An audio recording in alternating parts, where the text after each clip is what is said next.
तो उम्मीद करता हूँ आप सब अच्छे होंगे। तो आज हम लेके आए आपके लिए भारत का भूगोल। आज से हमारी पहली वीडियो स्टार्ट हो चुकी है भारत के भूगोल की, जिसमें हम बताएंगे चैप्टर फर्स्ट में भारत की अवस्थिति और विस्तार के बारे में। किसमें? भारत की अवस्थिति और विस्तार के बारे में। जैसे कि आपको पता है कि जैसे कि हम कहीं पे प्लॉट लेने जाते हैं तो सबसे पहले क्या देखते हैं उसका कि क्षेत्रफल कितना है, कहाँ उसकी अवस्थिति है, कैसा है कैसा नहीं है, वो सड़क के है सड़क के किनारे नहीं है। तो इसी तरह से तो हमारे भारत की भी अवस्थिति कहाँ पे है, तो ये भी आपके लिए बहुत ज़्यादा इंपॉर्टेंट हो जाता है जानने के लिए। ठीक है, तो आज हम इसी के बारे में बात करेंगे, भारत की अवस्थिति और विस्तार। उसके पास में कितने देश है, कौन से देश उसके साथ में सीमा साझा करता है, कौन से देश के साथ में कौन सी सीमा रेखाएँ हैं, ठीक है, कितने उसके जो तटीय क्षेत्र है, कितने उसके स्थलीय क्षेत्र है, कितने उसमें राज्य है, कितने उसमें केंद्र शासित प्रदेश है, वगैरह वगैरह। हम आज इसके बारे में बात करने वाले हैं यहाँ पे। तो सबसे पहले बात करते हैं कि जैसे कि हम कहीं प्लॉट लेने जाते हैं तो सबसे पहले हमारे मन में क्या आता है कि वो कितने स्क्वायर फीट का होगा, ठीक है, कितने स्क्वायर फीट का होगा, कितने स्क्वायर मीटर का होगा, वगैरह वगैरह। ठीक है, तो इसी तरह से ही तो सबसे पहली बात जो उठती है मन में, तो हमारे भारत का क्षेत्रफल कितना है। तो हमारे भारत का क्षेत्रफल कितना है, तो 32,87,263 वर्ग किलोमीटर या किलोमीटर स्क्वायर। ठीक है, जब भी हम कोई मतलब किसी भी एरिया देखते हैं, किसी का भी एरिया देखते हैं तो वहाँ पे हम क्या देखते हैं कि उसका क्षेत्रफल कितना है। ठीक है, तो क्षेत्रफल क्या होता है कि वर्ग किलोमीटर में या किलोमीटर स्क्वायर में होता है। तो हमारे भारत का कितना क्षेत्रफल है, तो 32,87,263 वर्ग किलोमीटर।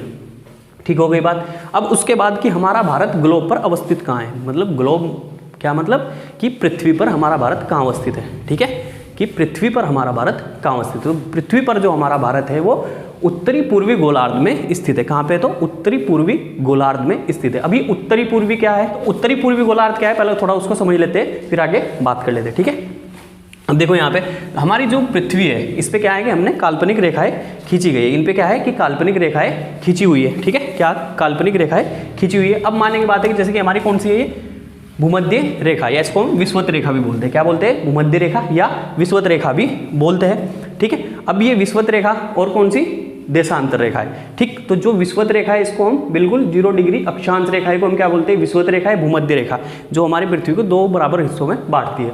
इसी तरह से ग्रीनविच रेखा है जो हमारी पृथ्वी को पूर्व और पश्चिम में बांटती है। ठीक है, तो ये इन जो अक्षांश रेखाएं और देशांतर रेखाएं पे मैंने एक वीडियो बना रखी है, तो मैं आपको वो जो लिंक है वो डिस्क्रिप्शन में डाल दूंगा। ठीक है, अब देखते हैं यहाँ पे कि हमारा जो भारत है कि पूर्वी देशांतर और उत्तरी अक्षांश का भाग है वो कैसे है, तो देख लेते हैं कि जो हमारा भारत है तो उसकी जो ये हमारी क्या हुई पृथ्वी होगी, ये क्या हुई हमारी पृथ्वी होगी। तो हमारा भारत कहाँ पे अवस्थित है, तो यहाँ पे अवस्थित है। अब इसके पता कैसे लगता है कि जो हमारा भारत है वो कितना, जो भूमध्य रेखा से उत्तर में है और जो ग्रीनविच रेखा से पूर्व में। अब ये ग्रीनविच रेखा क्या है कि लंदन के ग्रीनविच शहर के बिल्कुल ऊपर को गुजरी हुई है, तो इसका नाम इसलिए क्या है, तो ग्रीनविच रेखा भी बोलते हैं। इसके पूर्व में जो देश हो गए वो पूर्वी देश हो गए, इसके पश्चिम में जो देश हो गए वो कौन से, पश्चिमी देश हो गए। ठीक है, इसके जो उत्तर में देश है तो वो कौन से, उत्तरी देश हो गए, और इसके जो दक्षिण में देश हो गए वो कौन से, दक्षिणी देश हो गए। ये बात क्लियर होगी। अब आगे बात करते हैं कि हमारे भारत, अब जो हमारे भारत की अवस्थिति है इस 0 डिग्री अक्षांश से। ठीक है, ध्यान रखना कि जो मेन होता है उसी से ही हम अक्षांश या देशांतर मानते हैं। जैसे कि मानने की बात है हमारी मेन कौन सी है, तो ये 0 डिग्री अक्षांश रेखा, और ये इधर कौन सी 0 डिग्री देशांतर रेखा। अब हमारा भारत जो ग्लोब पर अवस्थित है तो 8 डिग्री 4 मिनट उत्तरी अक्षांश से कहाँ तक, 37 डिग्री 6 मिनट उत्तरी अक्षांश तक है। कितना, 8 डिग्री 4 मिनट उत्तरी अक्षांश से 37 डिग्री 6 मिनट उत्तरी अक्षांश तक स्थित है।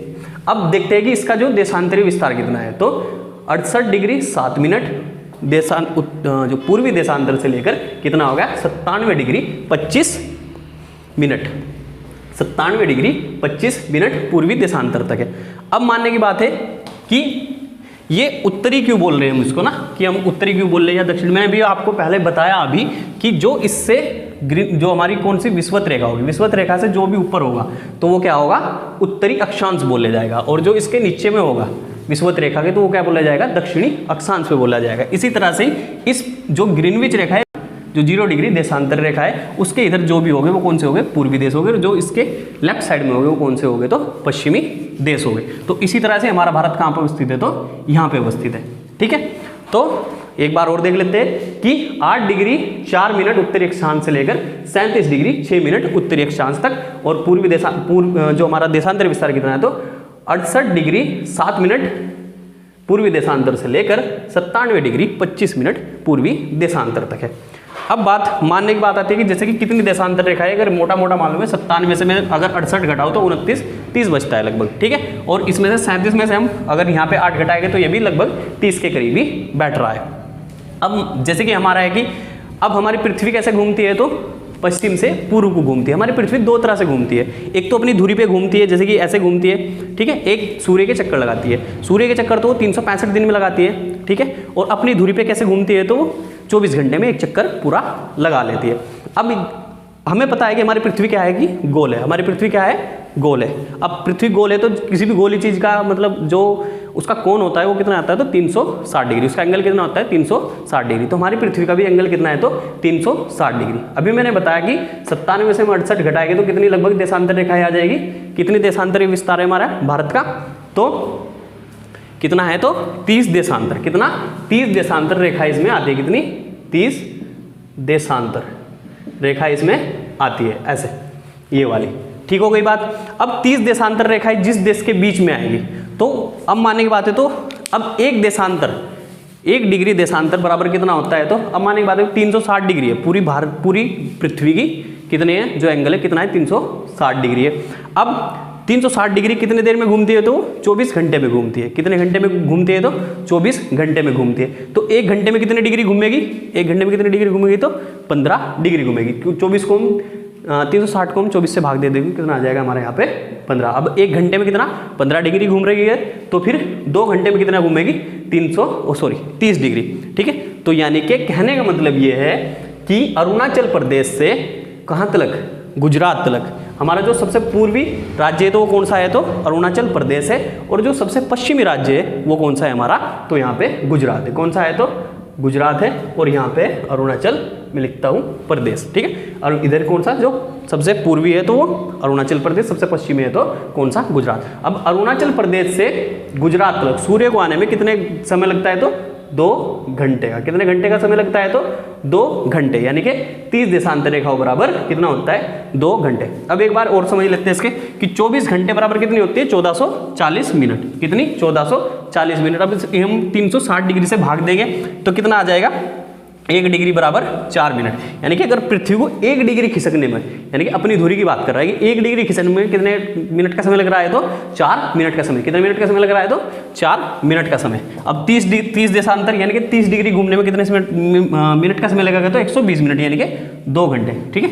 मैंने मिनट से भी समझा दिया आपको, घंटों से भी समझा दिया, ठीक है, जिससे भी आपको समझ में आए देख लेना।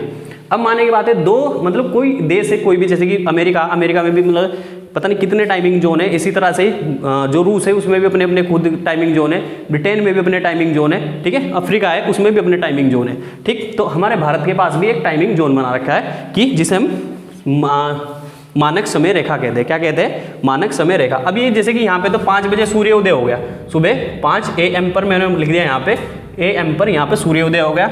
और यहाँ पे 5 AM पर होगा तो यहाँ पे 2 घंटे बाद होगा, तो यहाँ पे कितना 7 AM पर होगा। कितना, 7 AM पर। अब मानने की बात है कि 2 घंटे का अंतराल हो किसी देश के बीच में, तो वहाँ पर कामकाजी संबंधित क्या आ जाएगी, समस्याएं उत्पन्न हो जाएगी। अब इसकी जो सामंजस्य को बैठाने के लिए क्या किया हमने, यहाँ पे इन दोनों के बीच की एक मतलब देख लिया कि इन दोनों के बीच में एक समय रेखा कहाँ पे बैठ रही है, तो उसे हमने क्या कर दिया, मानक समय रेखा। अब 68 और 97 को जोड़ोगे तो लगभग कितना आ जाएगा हमारा, 8 और 7 कितना हो गया यहाँ पे, 8 और 7 हो गया 15, लगभग 165, ठीक है। तो 165 डिग्री बैठा, तो 165 डिग्री को क्या कर दिया हमने, 2 से भाग दे दिया। हम देखते हैं ना किसी का भी माध्यक काटते थे तो क्या काटते थे हम यहाँ से a+b/2, यानी कि उसके बीच की संख्या निकल जाती थी, ठीक है। तो यहाँ पे कितना निकला, तो 165 का आधा कितना हो जाएगा, तो कितना हो जाएगा 82.5 डिग्री, ठीक है। यानी कि 82.5 अंश पे हमारी कौन सी मानक समय रेखा है, कितने डिग्री देशांतर पे, तो 82.5 पूर्वी देशांतर पे ही हमारी भारत की मानक समय रेखा है, ठीक है। अब ये भारत की मानक समय रेखा जो मतलब इसका टाइम होगा वही पूरे भारत का टाइम होगा, ठीक है। अब यहाँ पे जब सूर्योदय हुआ होगा तो पूरे भारत का सूर्योदय यहीं से ही माना जाएगा। यहाँ पे जब सूर्य क्या होगा, सूर्य अस्त होगा तो सूर्य अस्त भी यहीं पे माना जाएगा, ठीक है। बात समझ में आ गई। अब जो ये मानक समय रेखा है ये भी पूछ लेता है कि मानक समय रेखा है, जो भारत की मानक समय रेखा है वो कितने राज्यों से होकर गुजरती है, ठीक है। या ऐसे पूछ लेगा कि भारत की जो मानक समय रेखा है कि निम्न में से किस राज्य से होकर नहीं गुजरेगी। 3 तो ऐसे दे देगा जिनसे गुजर रही है, एक ऐसा दे देगा जिससे नहीं गुजर रही है। तो मैंने यहाँ पे बनाया हुआ है सबसे पहले यूपी। यूपी का एक जिला है कौन सा, प्रयागराज या इलाहाबाद। इलाहाबाद के एक नैनी जगह है, इलाहाबाद का कोई एक नैनी जगह है, उसके पास से बिल्कुल गुजरती है कौन सी, भारत की मानक समय रेखा। उसके बाद मध्य प्रदेश, उसके बाद छत्तीसगढ़, फिर उसके बाद उड़ीसा, फिर उसके बाद अरुणाचल प्रदेश। तो कितने राज्य हो गए ये, 5 राज्य हो गए। कितने राज्य हो गए हमारे, 5 राज्य हो गए जिससे हमारी कौन सी रेखा गुजरती है, तो मानक समय रेखा गुजरती है। बात समझ में आ गई आपके। अब ये तो हो गई हमारी मानक समय रेखा होगी। अब इसके बाद हमारे जैसे कि कितने राज्य हैं और कितने संशासित प्रदेश हैं। देखो अगर मैं अलग अलग बताऊंगा आपको कि कितने राज्य अलग अलग बताऊंगा कि यहाँ पे तो बहुत लंबी वीडियो बन जाएगी, ठीक है। तो हमारे कितने राज्य हैं, तो 28 राज्य है और संशासित प्रदेश कितने हैं, तो 8 है, ठीक है। जैसे कि लक्षद्वीप हो गया, अंडमान निकोबार द्वीप समूह हो गया, चंडीगढ़ हो गया, दिल्ली हो गया, तो ये कितने हमारे यहाँ पे तो कितने 8 संशासित प्रदेश है और 28 राज्य है। बात समझ में आ गई आपके। अब आगे चलते हैं कि भारत की जो सीमाएं हैं, भारत की सीमाएं। अब मानने की बात है किसी भी क्षेत्र की हम देखते हैं कि हमारी जो उत्तर में कितनी है, किसी जमीन ली हमने, प्लॉट लिया या फिर कोई घर लिया, तो हम देखते हैं कि पश्चिम में कितना है, दक्षिण में कितना है। जो पटवारी है वो इस चीज़ को लिखता है कि आपकी जो पश्चिम साइड की मतलब ज़मीन है वो इतनी है, और जो दक्षिण में वो इतनी है, उत्तर में इतनी है और पूर्व में इतनी है। तो इसी तरह से जो हमारी भारत की स्थलीय सीमाएं, स्थलीय मतलब भारत की सीमाएं, स्थलीय सीमाएं, तटीय सीमाएं, कुल तटीय सीमाएं, भारत की कुल सीमाएं। अब जैसे कि भारत की स्थलीय सीमा में बताया कि गुजरात से लेकर यहाँ तक स्थल स्टार्ट है और कहाँ तक, तो लगभग इधर यहाँ तक त्रिपुरा और घूम के ऐसे पश्चिम बंगाल तक। तो भारत की जो स्थलीय सीमाएं वो कितनी है, तो 15,200 किलोमीटर। कितनी है, तो 15,200 किलोमीटर। ये तो होगी भारत की स्थलीय सीमाएं, ठीक है, जो अलग अलग देशों के साथ में मिलती है। उसके बाद तटीय सीमा कितनी, कौन सी, भारत की तटीय सीमा मगर मुख्य भूमि की। देखो भारत की तटीय सीमा मगर क्या बोल रहा उसने, मुख्य भूमि की। भारत की तटीय सीमा मगर मुख्य भूमि की। अब जैसे कि भारत की मुख्य भूमि कहाँ तक आती है, तो कन्याकुमारी तक। भारत के जो दक्षिणतम बिंदु है, अगर भारत का मुख्य भूमि का दक्षिणतम बिंदु पूछा उसने, देखो आपको क्वेश्चन में उलझा सकता है कि भारत की मुख्य भूमि का दक्षिणतम बिंदु, तब क्या होगा, कन्याकुमारी होगा, जो 8 डिग्री 4 मिनट पर स्थित है। अगर उसने पूछा कि भारत का दक्षिणतम बिंदु, भारत का दक्षिणतम बिंदु, तो तब क्या होगा, यहाँ पर इंदिरा पॉइंट होगा। तब क्या होगा, यहाँ पे इंदिरा पॉइंट होगा, जो कि 6 डिग्री 4 मिनट पर अवस्थित है, ठीक है। कितना डिग्री, 6 डिग्री 4 मिनट या फिर 6.4 डिग्री उत्तरी अक्षांश पर अवस्थित है। इतनी बात समझ में आ गई आपकी। तो हम किसकी बात कर रहे थे, जैसे कि यहाँ से तटीय सीमा, मुख्य भूमि। तो मुख्य भूमि भारत की ये है द्वीपों को छोड़कर, ये द्वीपों को, जैसे कि इधर अंडमान निकोबार द्वीप समूह और इधर यहाँ कौन से है, तो लक्षद्वीप। इन द्वीपों को छोड़कर जो भारत की जो तटीय सीमा है वो कितनी है, 6100 किलोमीटर, यानी कि गुजरात से लेकर यहाँ तक पश्चिम बंगाल तक कितनी है, 6100 किलोमीटर। उसके बाद कुल तटीय सीमा यानी कि द्वीपों समेत, ये यहाँ से गुजरात से लेकर पश्चिम बंगाल प्लस अंडमान और निकोबार और कौन सा, लक्षद्वीप को मिलाकर कितनी है, तो यहाँ पे 7516। अब 7000 अब माने कि भारत की कुल सीमा। अब मैंने बोला कि यहाँ पे लेके ऐसे, अब इस ये यहाँ रस्सी को एक कोना यहाँ से पकड़ दो, दूसरा कोना इसको तोड़ दो, फिर सीधा कर दो, तो कितनी हो जाएगी यहाँ पे 22,716 किलोमीटर, ठीक है। कितनी होगी, 22,716 किलोमीटर। बात आ गई आपको समझ में कि मतलब ये भारत की कुल सीमा की लंबाई कितनी है, तो 22,716। तो यहाँ पे भारत की कुल सीमा हमारी कितनी होगी, 22,716। अब देखते हैं कि भारत के तटीय सीमा वाले राज्य कौन सी, भारत के तटीय सीमा वाले राज्य जो भारत की मुख्य भूमि पर कौन कौन से तटीय सीमा बनाते हैं जो राज्य है, ठीक है। तो देखो यहाँ पे मैंने लिख रखा है कि गुजरात, उसके बाद महाराष्ट्र, मैप में देखते रहो आप, गुजरात, महाराष्ट्र, गोवा, कर्नाटक, केरल, तमिलनाडु, आंध्र प्रदेश, उड़ीसा और पश्चिम बंगाल, ठीक है। तो ये हो गए हमारे कौन से, जो भारत के तटीय सीमा वाले राज्य। ये कितने हैं, तो 9 राज्य है, ठीक है। उसमें जो सबसे बड़ा हमारा जिला, जो सबसे बड़ा हमारा राज्य है, तो वो कौन सा है, तो गुजरात है। और बात हो गई है। अब देखते हैं कि भारत की स्थलीय सीमा, ठीक, अभी जो मैं बताया कि भारत की स्थलीय सीमा कितनी, 15,200। अब जो हमारा भारत है स्थलीय सीमा कितने देशों के साथ बनाता है, तो 7 देशों के साथ बनाता है। कितने देशों के साथ बनाता है, तो 7 देशों के साथ में बनाता है, ठीक है। कौन कौन से देख लेते हैं, ठीक है। इधर से देखो पाकिस्तान, उसके बाद अफगानिस्तान, फिर इधर चाइना, नेपाल, भूटान, म्यांमार और बांग्लादेश, ठीक है, कितने देशों के साथ? 7 देशों के साथ बनाता है। अब देखो यहाँ पे सबसे अधिक किसके साथ सीमा बनाते हैं, सबसे कम मैं आपको यही भी बता रहा हूँ, बांग्लादेश के साथ 4096.7 किलोमीटर बनाता है। उसके बाद दूसरे नंबर पे चाइना के साथ 3488 किलोमीटर। तीसरे नंबर पे कौन सा है तो पाकिस्तान के साथ 3323 किलोमीटर। उसके बाद कौन सा है तो नेपाल के साथ में 1751 किलोमीटर। उसके बाद म्यांमार 1643 किलोमीटर। उसके बाद कौन सा आता है तो भूटान की कितनी हमारी 966 किलोमीटर। और सबसे लास्ट में कौन आता है तो अफगानिस्तान, उसकी कितनी है लंबाई तो 106 किलोमीटर। ठीक है, तो ये तो हो गई हमारी कौन सी स्थलीय सीमा। अब बात आती है कि भारत की अंतर्राष्ट्रीय सीमाएं। ठीक, अब अंतर्राष्ट्रीय सीमाएं भी है, अब ये सब क्या आएगी अंतर्राष्ट्रीय सीमाएं, मगर कुछ सीमाओं के हमने नाम यहाँ पे रख रखे हैं, जैसे कि डुरंड रेखा हो गई, मैकमोहन रेखा हो गई, ठीक है, और रेड क्लिफ रेखा हो गई। ठीक, तो सबसे पहली कौन सी है डुरंड रेखा। कौन सी? डुरंड रेखा, जो कि अफगानिस्तान और पाकिस्तान के बीच में है। 1947 से पहले जब देश आज़ाद नहीं हुआ था, मगर ब्रिटेन से क्या हुआ था कि आज़ाद हो चुका था कौन? अफगानिस्तान। ठीक है, तो उससे पहले एक जो अंतर्राष्ट्रीय सीमा का निर्माण होता है उसका नाम क्या था? डुरंड रेखा, जो कि पाकिस्तान और किसके बीच में है तो अफगानिस्तान, क्योंकि 1947 से पहले पाकिस्तान भी किसका हिस्सा था तो भारत का ही हिस्सा था, तो इसलिए हम क्या बोलते हैं उसको? डुरंड रेखा। ठीक है, उसके बाद कौन सी है? मैकमोहन रेखा। कौन सी? मैकमोहन रेखा। तो मैकमोहन रेखा चाइना और अरुणाचल प्रदेश के बीच में, चाइना और अरुणाचल प्रदेश के बीच में यहाँ पे पड़ती है। तो ठीक है, तो ये कौन सी होगी? डुरंड रेखा। उसके बाद कौन सी है? रेड क्लिफ रेखा। कौन सी? रेड क्लिफ रेखा। ये कहाँ पे पड़ती है? पाकिस्तान और क्या बोलते हैं उसको? हिंदुस्तान के बीच में, पाकिस्तान और भारत के बीच में पड़ती है, जो कि 1947 में क्रिएट हुई थी, 15 अगस्त 1947 को। ठीक है, समझ गए आप। अब देखते हैं कि बात कर लेते हैं कि जो भारत की हमारी ये पाकिस्तान, इधर अफगानिस्तान, इधर चाइना, नेपाल, भूटान, म्यांमार और बांग्लादेश, इनके साथ में कितने राज्य हमारे सीमा साझा करते हैं। सबसे पहले कर लेते हैं पाकिस्तान की बात। आप मैम में देखते रहना। तो सबसे पहले गुजरात, उसके बाद कौन सा आता है तो राजस्थान, फिर तीसरे नंबर पर कौन आता है यहाँ पे? पंजाब, फिर यहाँ पे कौन सा? जम्मू कश्मीर, और यहाँ पे लद्दाख। क्योंकि हमें पता है कि 2019 में हमारा जो जम्मू कश्मीर का उसका पुनर्गठन हुआ था, तो वो 2 केंद्र शासित प्रदेशों में बांट दिया गया। ठीक है, तो गुजरात, राजस्थान, पंजाब, और यहाँ पे कौन सा है? जम्मू कश्मीर और ऊपर लद्दाख। अफगानिस्तान के साथ में सिर्फ और सिर्फ एक लद्दाख करता है। इधर चाइना के साथ में लद्दाख, यहाँ पे हिमाचल प्रदेश, उत्तराखंड हो गया। ठीक है, उत्तराखंड के बाद कौन सा आ गया हमारे यहाँ पे? सिक्किम, सिक्किम के बाद यहाँ पे अरुणाचल प्रदेश। कौन सा? अरुणाचल प्रदेश। अब नेपाल के साथ में देख लेते हैं, इधर हमारा कौन सा है? उत्तराखंड, यहाँ पे उत्तर प्रदेश, बिहार, पश्चिम बंगाल और सिक्किम। भूटान के साथ में सिक्किम, और यहाँ पे पश्चिम बंगाल, और कौन सा आएगा तो असम आएगा, और अरुणाचल प्रदेश। कौन सा? सिक्किम, पश्चिम बंगाल, सिक्किम, असम और अरुणाचल प्रदेश, ये हो गए हमारे। उसके बाद हमारे किसके? म्यांमार के साथ में कौन से? अरुणाचल प्रदेश, फिर नागालैंड, मणिपुर और मिजोरम। ठीक, बांग्लादेश के साथ में पश्चिम बंगाल, इधर से असम, मेघालय, ठीक है, और फिर यहाँ पे कौन सा? त्रिपुरा।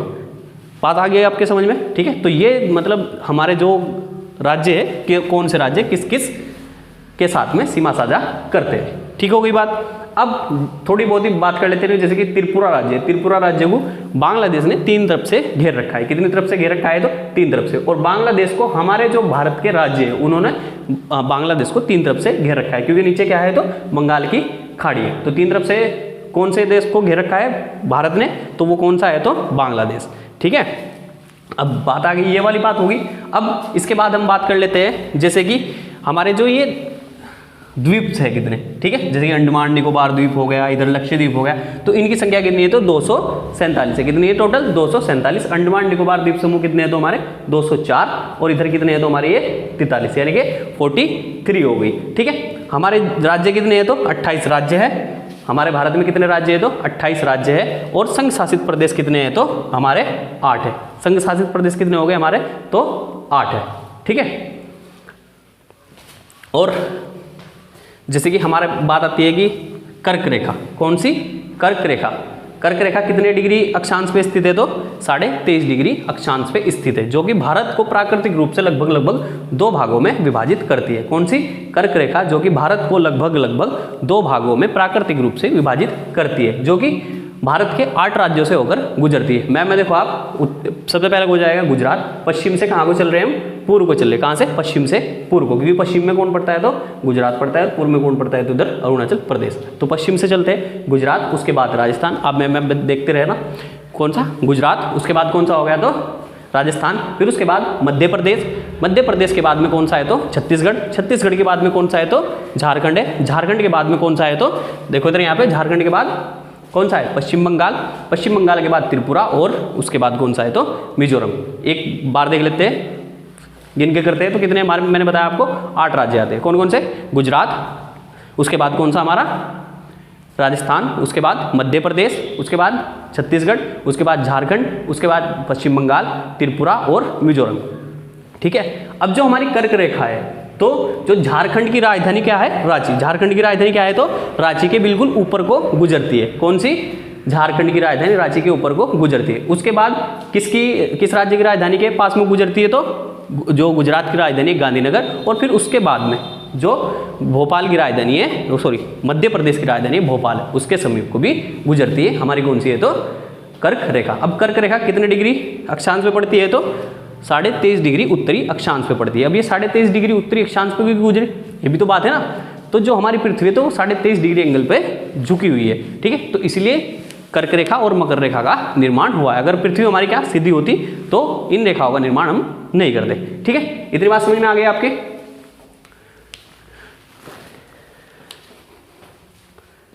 अब बात कर लेते हैं कि जैसे कि हमारा क्षेत्रफल की दृष्टि से कौन कौन से बड़े राज्य है और कौन सा छोटा राज्य है। अब मैंने बताया था आपको जैसे कि गुजरात है हमारा, गुजरात तो वो मतलब तटीय राज्यों में बताया था मैंने कि गुजरात तो हमारा सबसे बड़ा राज्य है तट में, यानी कि जो तट बनाता है। ठीक है, और जो सबसे छोटा राज्य है तो वो कौन सा है तो गोवा है, ये बताया था मैंने आपको।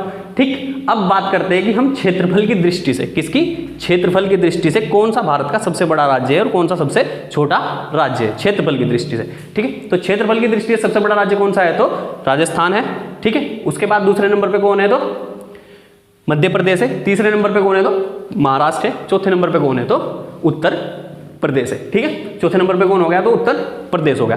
पहले चौथे नंबर पे 2014 में 2 जून 2014 तक कौन सा था चौथे नंबर पे तो आंध्र प्रदेश था। चौथे नंबर पे कौन था तो आंध्र प्रदेश। मगर 2 जून 2014 को पुनर्गठन होने के कारण, उस राज्य का आंध्र प्रदेश का पुनर्गठन होने के कारण तो क्या हुआ वहाँ पे, तो उसमें से एक राज्य अलग हो गया जिसका नाम क्या है, तेलंगाना है।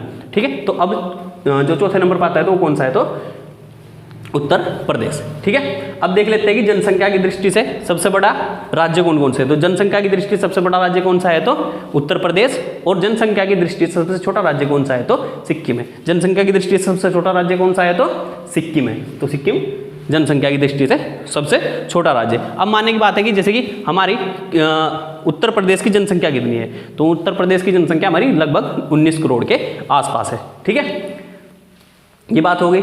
अब मैंने बताया आपको वहाँ सबसे छोटी जनसंख्या वाला हमारा जो कौन सा राज्य है तो सिक्किम है। ठीक हो गया।